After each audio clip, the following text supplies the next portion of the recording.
Bali may in-order akong gerne dyan sa Palengke Palengke. At sila ay nag-lunch. Ay susubong madaliin. At ako ang kakain mag-isa.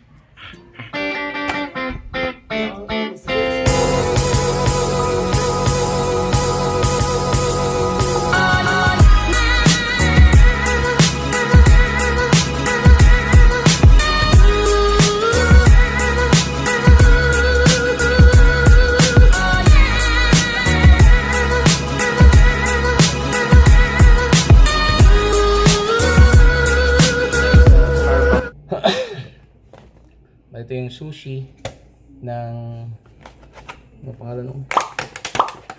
Smells good.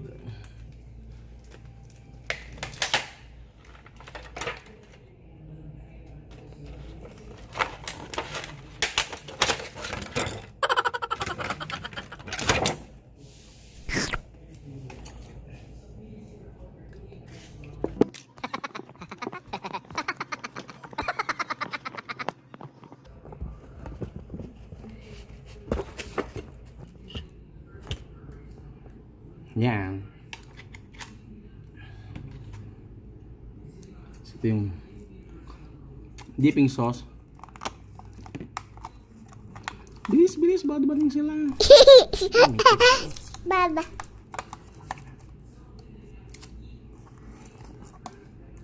Naku! Hindi. Bibilis-bilis ang pagkain. Subukan ko muna din eh. Ha? Ayan, aking nag-alang. Oh, kain.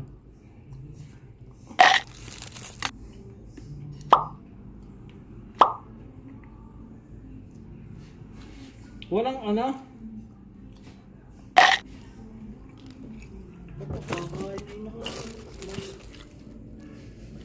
Walang yung ano? Ayun na, wasabi. Yung parang yung wasabi. May wasabi. Ayun pala.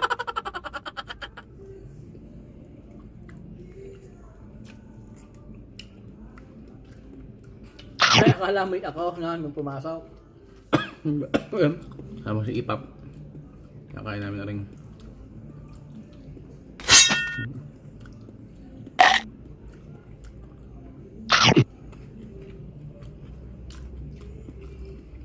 Avocado, are ano? Ano ba iyan? Ito? Itong orange na ito? Yung itlog ng isda. Pero imitation lang.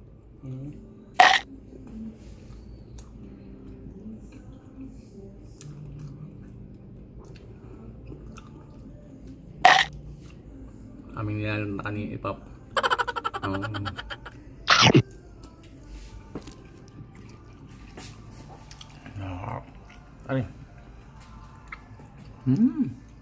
Harap na ulit.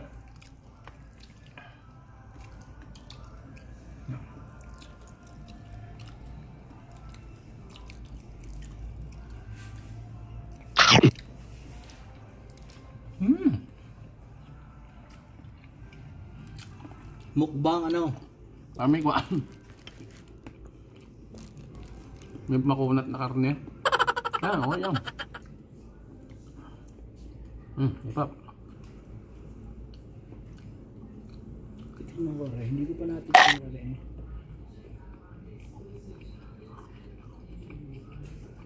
yung avocado.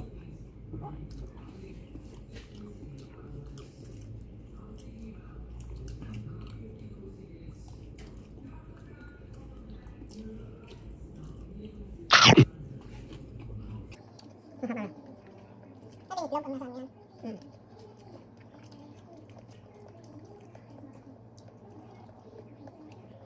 Nakasawa rin. Nga?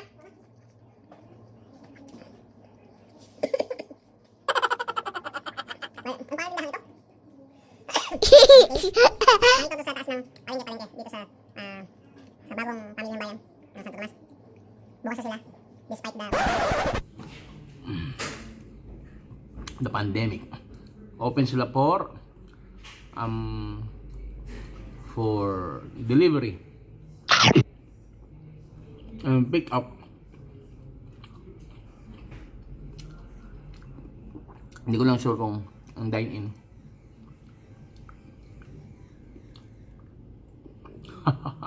Nalantakan ko na.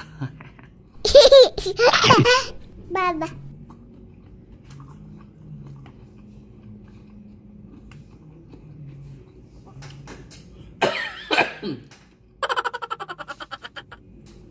I may say na this is a mukbang.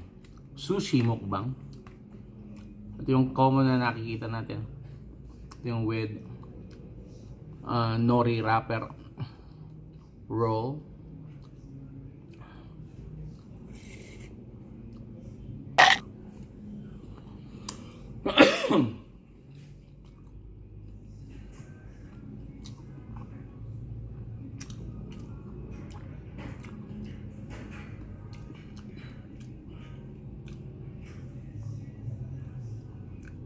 So ito yung with avocado.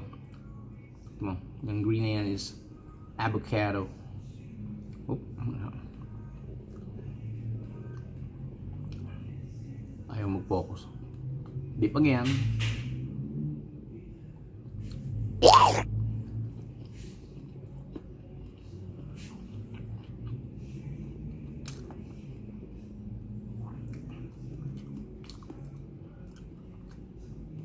So yung with takoyaki hash.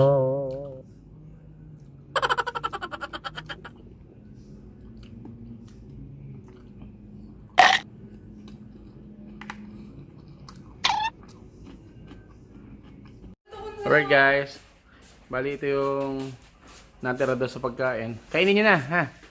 Ha? Oh, you're in the vlog. Ini, okay.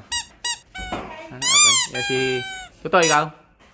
Hindi ka nakain ng karne? Oo. Sawa na raw siya sa kanin. Bali, pinatatakpan nga at kakainin. Kaya for your sushi needs and other Japanese food, punta lang kayo doon sa DK. Sa Palengke Palengke, Sto.Tomas City, Batangas. Hi!